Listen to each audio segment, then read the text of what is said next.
the moon has fascinated me my entire life. And there is something strange about the moon that is, well, more than meets the eye.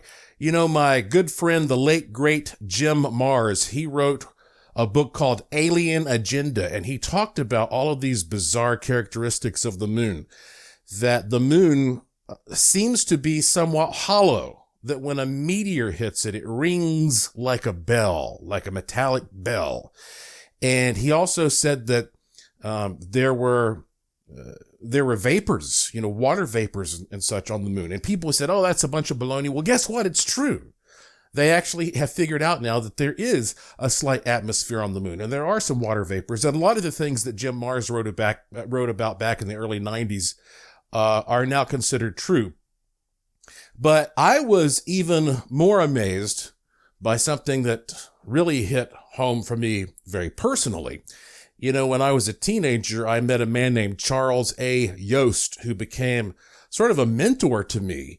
He was a NASA Hall of Fame engineer, and he'd retired from NASA, and he had his own laboratory in Western North Carolina. And I met him through my science teacher. She said, I have a student here that I think, you need to meet. And so I started working as his lab assistant and did that for many, many years into my adulthood. And Charles Yost was a very practical scientist, but he also had an open mind, and he was really into UFOs. He was convinced that there was something to the UFO phenomenon. And he was one of the people who worked directly on the Apollo project, the one that sent men to the moon. And he was an engineer who helped design that spacecraft. So one day I just had to ask him. I was a little hesitant, but I said, so do you think that the whole story about how we went to the moon is exactly as it was presented? And he paused a really long time.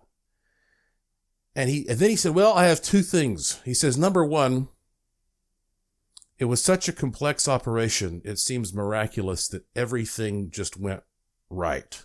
He said, things never go right when you're working on something that complicated. And he said, everything went right. He said, I always thought that was kind of, suspicious. But then he said, well, and also let me show you this. And he took me into his office and we sat down and he showed me some video footage. And here you see on one of the earlier Apollo missions, they were flying over the surface of the moon. And you can see, of course, the lunar landscape moving below as they're moving across it. And then there is this little object. It looks kind of like a black hair sticking up out of the surface of the moon.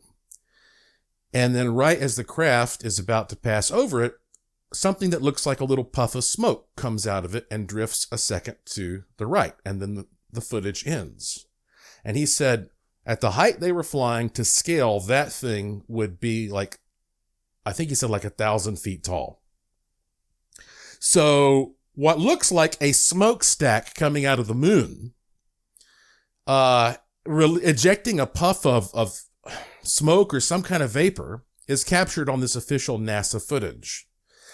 And he published it in his science journal and gave me permission to be the first person to put it on the internet. If you go right now to my website, joshuapwarren.com, there's no period after the P, you will see a menu there that says Gallery of the Strange.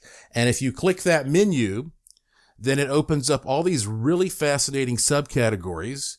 And one of them says, simply enough, a smokestack on the moon with question marks. And you can look at this footage for yourself and you tell me what you think it is. I mean, I won't go into the whole big long story on that because all the information is on that webpage and you just need to look at it and decide for yourself what the heck this is. I went on Coast to Coast AM and talked about this, and oh boy, did that cause a controversy. Almost immediately, I started being followed around by men in black type figures for almost a year. My phone was tapped. I was being attacked 24/7 on the internet by people who were obviously trained to debunk anything that I even suggested about an anomaly on the moon. It was amazing. And so, look, to this day, I still can't explain what this thing is coming out of the surface of the moon. And if you go to that webpage, you'll see the arguments for and against. Again, go to joshuapwarren.com, click the menu heading that says Gallery of the Strange, and you'll see there where it says, a smokestack on the moon. And you just look at this for yourself and tell me what you think. So now that we're going back to the moon with the Artemis program, we're going to be subjected to even more data and more revelations. And so just recently, there was a story that broke in the mainstream news, a scientific revelation about the moon. And I sent this out through my free e-newsletter. This is one of the reasons you have to subscribe to my free e-newsletter, because I just blasted this immediately as soon as I saw it. The moon has a tail that shoots a beam toward Earth. Now, we have been studying the moon since the dawn of time, right? It's so weird because it's this big, obvious, sort of blazing light in the night sky, and yet we know so little about it, really. And therefore, it's surprising when you have news of this magnitude about the moon.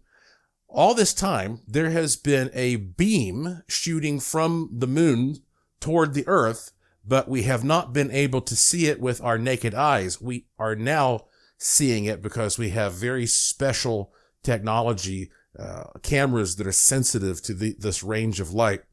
And long story short, and you can go and look this up for yourself. As a matter of fact, the scientific journal is right here in front of me. And of course, we're talking about, I can name off all the scientists, but you can look this up for yourself. Just look up, do a search for the moon has a tail, and you'll bring up all kinds of sources. But they say once a month, at the time of the new moon, a small diffuse spot of light appears in the sky opposite the sun. And I don't want to read this whole thing to you, but basically what they're saying is that especially when the moon becomes a new moon, meaning that you can't see it, it's dark. It's a new moon because the moon is between Earth and the sun. And so the opposite side of the moon is being blasted by the sun. And so there is apparently a great deal of sodium on the surface of the sun. And so when the moon is new, in particular, the sun is blasting all of this sodium to Earth. And it literally looks like the tail of a comet coming from the moon into this powerful ray of sodium hitting planet Earth.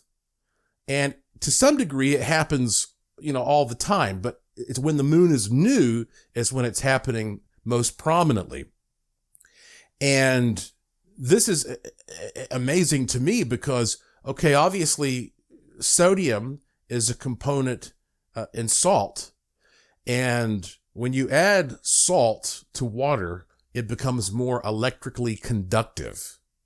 And so our atmosphere is made of primarily water in various stages, right?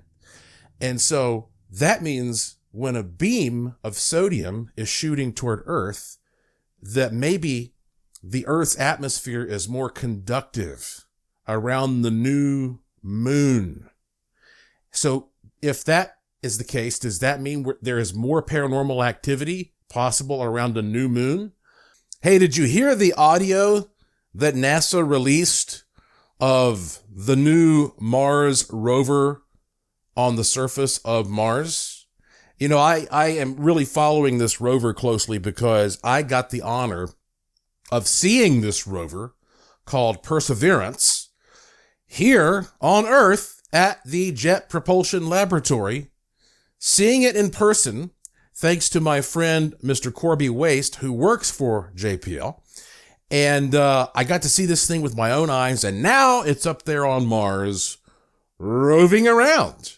And it's gathering data that may prove that there was once life on Mars, and maybe there even still is.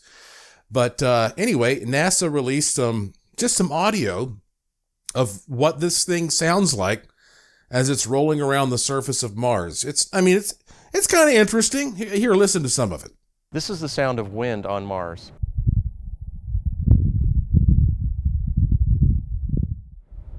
For the first time, we can hear the wind blowing across the surface of Mars to go along with all of the images that we've acquired of dust devils and dust storms over the many years of exploration on the surface.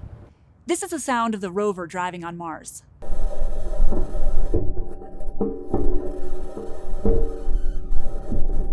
This sound might be a little bit weird because it doesn't sound like a regular driving sound, but that's because the rover's wheels are made of metal. So this metal is rolling over rocks and sand, and it makes this really clanky, squeaky sound.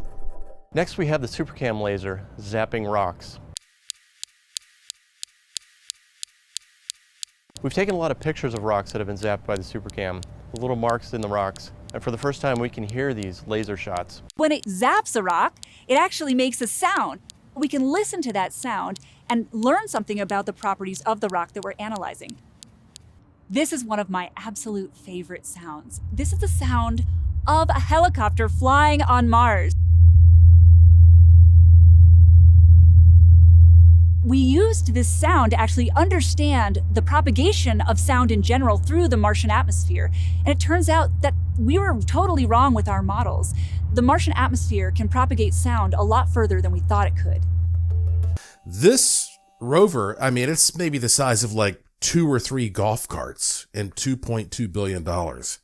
So that's why that everybody was holding their breath at NASA, at JPL when that thing came down, and now it's working just great. So let's hope they find some amazing stuff up there. Okay, back to the moon. So when we have a new moon, the sun is blasting the side of the moon that is away from us. And it is therefore blasting all of this sodium toward us. And again, that should make part of our atmosphere more conductive, and that electrical activity may enhance paranormal phenomena, ghostly stuff, UFOs, interdimensional beings, psychic experiences, all that stuff. That's just a theory, but now, when I first mentioned this, there were people who go, wait a second. I thought salt's supposed to stop paranormal activity. It's supposed to, to cleanse an area. Well, here's my response to that. You have to understand something. Salt is a crystal. And a crystal definitely will alter the electromagnetic and electrostatic environment of a space. So if you have a space where paranormal stuff is already happening, then introducing salt crystals to that space might change the electromagnetic environment enough so that it's out of sync and the activity stops. But it's never guaranteed. This moon stuff, I love the fact that it shows us that the universe is even more connected than we thought it was. That, yes, you see the moon up there, but there is actual stuff from the moon that's just shooting down here and connecting us in a very tangible, specific way. And the longer we go on researching the world, the more we are going to find that these connections exist.